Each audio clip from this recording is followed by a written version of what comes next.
What's going on, everybody? Welcome back to the channel that installs thousands of dollars worth of parts into a car that is worth a six-pack and some Thin Mints. In this episode, we're going to be continuing the progress on the Scrappy Boy. And for those of you that have been following along for a while, you'll know that we've had issues with a certain aspect of this build. If you guessed headers, then you guessed correctly. These are 3 sets of headers that have failed the fitment test. 3 different headers, so that means 3 different times that I've had to explain to my wife why I need a new set. It isn't the fault of the manufacturers that made the headers, but a combination of multiple things, which we'll get into in a sec. First, we have a set of unequal length headers that we bought off of Facebook Marketplace for 60 bucks. These do not work in our build because of the GT40P heads that we have.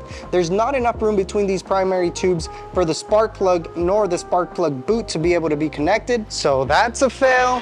Then we bought a set of these Hedman equal length headers. Equal length headers, in my opinion, are one of the coolest looking options, but with equal length come equal problems. As you can see, there's not much room here for the spark plugs or the spark plug wires, so these as well did not work. Not only did they not fit because of the spark plug issue, but due to us relocating the engine 5 inches back and a couple inches down, we couldn't even get that header installed because it was making contact with this cross member right here. So these 1010% will not work. So equal length headers are probably the worst option for the GT40P heads. So what did I do? I bought another set of equal length headers. I know, I have a problem. I can't help it. These are so cool though. Split flange, equal length, Mac headers. You can't even buy these anymore, and these are an unused set. They were still in the box and came with the original gaskets. See, before you guys come at me, my reasoning for this was, since it is a split flange design, it should fit, right? So these were the last Hail Mary before I decide if I make my own. So you guys probably want to see how they fit, right? I just really like how the split flange design looks. Oh, I think I need a step stool. The Mustang is on jack stands and I'm only 5'6", and this hurts. Okay.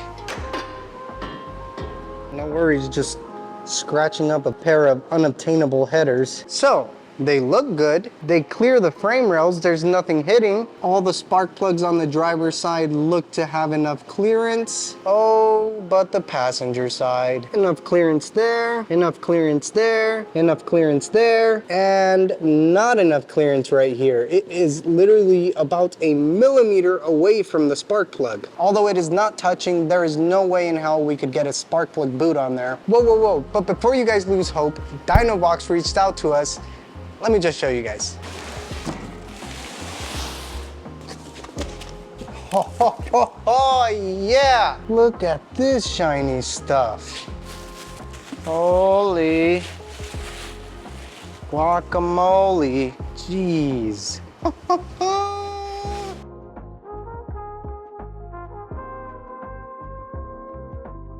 So once again, DynoVox sent us a set of long tube headers that are stainless steel to top it off. As most of you know, long tube headers will typically provide better performance compared to something like a Shorty header, simply by the way that these are designed. Because of the increased length of runners, you now have a reduction in back pressure, but when your cylinder fires, it will send a high pressure pulse down the exhaust runner, and followed by that will be an area of negative pressure that will help suck out any remaining exhaust fumes or unburnt fuel. These headers also have a very thick flange, which is good to prevent warpage. They also include these connectors so you could have a point of disconnect between the rest of your exhaust and these headers. The only bad thing about this is that this is stainless steel. I only have a MIG welder, so that means that we can't really do much with this in terms of welding unless we had a TIG welder. And just for comparison and curiosity, that is the difference between a long tube header and a Shorty header. You can see that there are miles of difference between runner lengths. So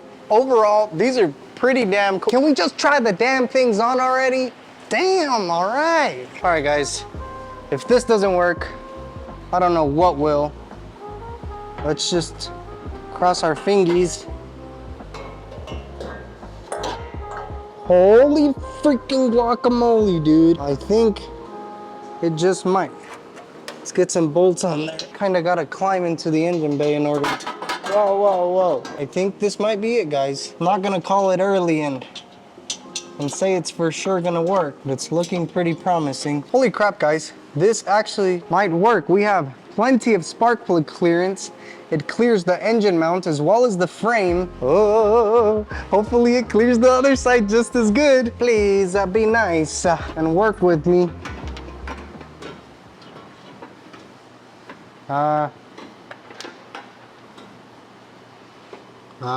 We can make this work. We can make this work. Come on, dude. Work with me here. Do you think it'll make a difference from the bottom up? I guess we can try. Going in.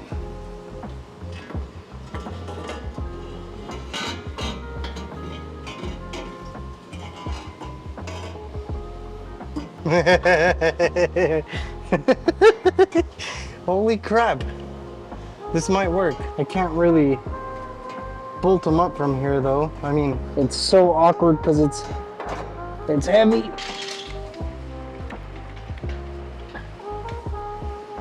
All right, now I could properly reach in here. Alrighty, folks, they are now installed. You can't even really see them right here. They hug the block so well. In terms of fitment onto the body, they are damn good. With this side, I was a little bit nervous, but we have plenty of clearance from the frame rails. It clears both sides of our custom-made engine mounts. Down here on the driver's side, you can see how close it is to the firewall, but it is not touching. From the underside, I say the fitment is pretty damn good. You can see that they'll shoot right under the transmission cross member. Down here, you can see how much they are past the frame rails, but I don't think that'll be an issue. This car isn't that lowered, so that should be plenty of clearance. But most of all, I like that they shoot right under the transmission cross member because that means our pipes can be straighter without any bends. So for overall body fitment, considering the modifications we've made to the engine placement, these get a 10 out of 10. But there's always a but. In terms of spark plug clearance, as you guys have seen, the passenger side fits deliciously well. We have plenty of room for our spark plug boots, but on the driver's side, not so delicious. Our first spark plug is only about a 1/4 inch away from the header tube. The second spark plug is about to kiss the header tube. The third spark plug has a little bit more room, probably about a 1/4 inch. And the last one is also about a 1/4 inch away. Once again, this is not at all to the fault of the header company. Yes, they were designed for a small block Ford, as were all of these, but the small block Ford application has been around since the 60s, so it has gone through many revisions and changes, one of them being those GT40P heads. But we might have a fix. Somebody in the comments suggested we try these, and that solution is this. This is a Shorty spark plug, which hence the name, it is shorter compared to its OEM counterpart. It is shorter, not by much, but it is shorter. And by shorter, I don't mean the threaded area that goes into the cylinder. We're talking about the porcelain area. So yeah, guys, sometimes shorter is better. You can see the slightest difference here in length, but that difference could mean that you didn't just waste all kinds of money on these fancy headers. But it's not all rainbows and butterflies, because this Shorty spark plug is $25 each. You do the math and say we needed them for all 8 cylinders, you're looking at $200 for spark plugs. I mean, we'd have to be millionaires to be able to afford that. But worst case scenario, we need 4 at most. I'm going to try it on the spark plug that was giving us the most issue, the one that had almost no clearance at all. Shorty spark plug is on the right, OEM is on the left. You can't even really see the difference, but let's hope it's enough. Please work.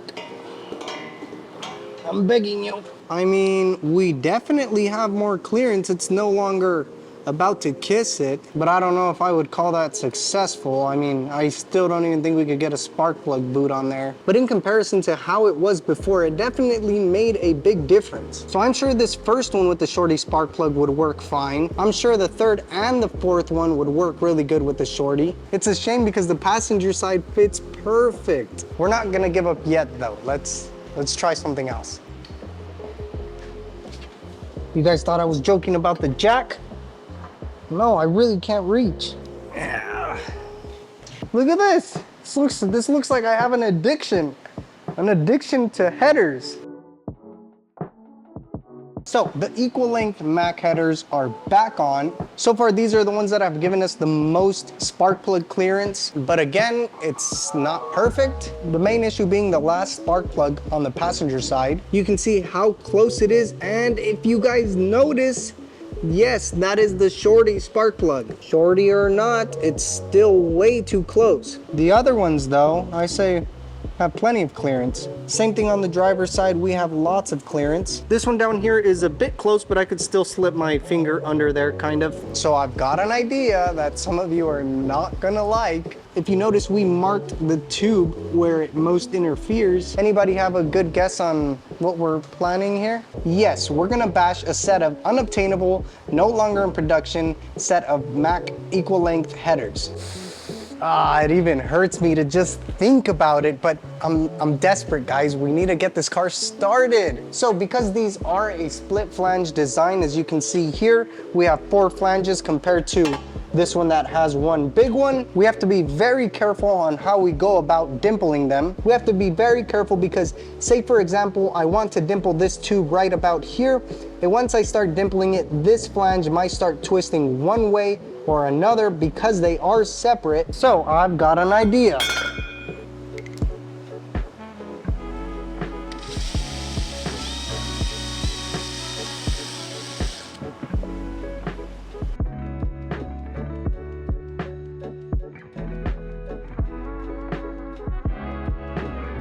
All right, as you can see, we've made our own flange now.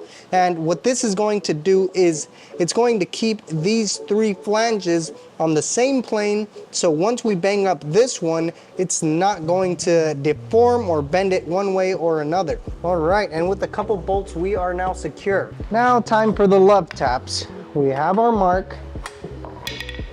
We have our new flange. Let's just go to town.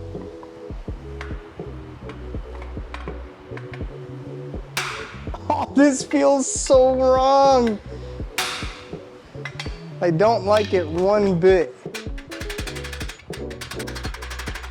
All right, that's quite a bit of beating up. Hopefully that's enough. Anyway, let's try them out. I think we notched in or dimpled about 1/8 of an inch, if I had to guess. Ooh, nice. So as you can see, we've gained quite a bit of clearance here on the first round of beating it up. Well, that's definitely an improvement, but I think it still needs a little more just so we can slip on that spark plug boot.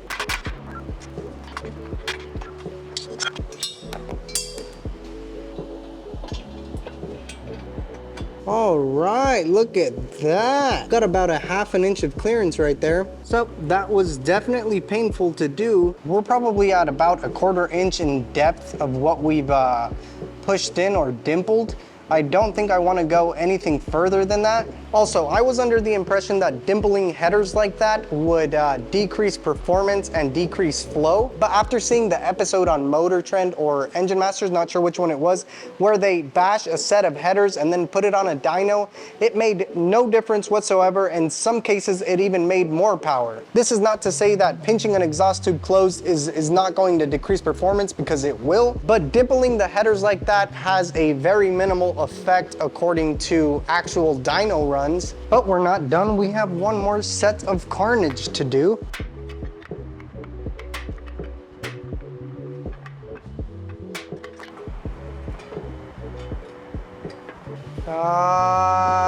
Yeah. All right, it's looking a lot better. This one wasn't too bad overall, but now we have a lot more clearance than we did. I don't think a Shorty spark plug would help in this situation. I think it would be the same distance because it is on the underlying side of the spark plug. So I don't think a Shorty would help in this situation. But now we have access to 1, 2, 3, 4, 5, 6, 7, 8 plugs. Could we have dimpled the long tube headers? Yes, but we would have had to dimple 4 tubes compared to the 2 on the Mac headers. Once again, I don't blame any of the manufacturers for the headers, Hedman, DynoVox, Mac, and whatever brand those are. Some of the difficulties came from us relocating the engine, but most of the difficulties were due to the GT40P heads. I do want to keep these long tube headers for now. I feel like we could make them work in the future. I would rather run long tubes, but since we are on a bit of a time crunch, we're going to be running the equal length headers for now. Guys, let's give a huge shout out to DynoVox for helping us out. They willingly reached out to us and sent us a pair of these fancy long tube headers at no cost. But we have now solved what was one of the biggest gremlins on this channel. Maybe sometime in the future we could get a nice set of aluminum heads that will not only increase the airflow to this engine, but it will also play a part in weight reduction. Most importantly, with the aluminum heads, we will be able to run a wider range of header options. But boy, am I relieved that we got the headers to fit. Now we can continue with the spark plugs and getting the engine ready for its first breath. Are you guys excited, or is it just me? Well, we will continue on the next video. With that being said, thank you for watching, and we'll see you on the next one.